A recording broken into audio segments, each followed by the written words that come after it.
ప్రపంచంలో నడుస్తూ ఒక గుడ్లగూబను చూసింది. వెంటనే దానిని బుట్టలో వేసుకుని నెమ్మదిగా ఇంటికి తీసుకువెళ్ళింది.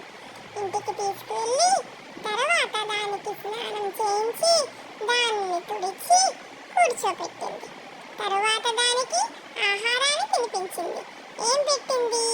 సూప్ తాగించింది, క్యారెట్ ముక్కలు తినిపించింది. దానిని వేడిగా వెచ్చగా కూర్చోబెట్టి దానిని నిద్రపుచ్చింది.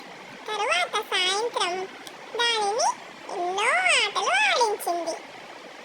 ఆ పిల్లి గుడ్లగూబ చాలా ఆటలు ఆడుకున్నాయి. సాయంత్రం పూట అలా నడుస్తూ సోంపాపడిని తిన్నాయి. తర్వాత రెండు చాలా చక్కగా ఆడుకుని బాగా రాత్రి అయిన తర్వాత గుడ్లగూబ తన ఇంటికి వెళ్ళిపోయింది. పిల్లి బాయ్ బాయ్.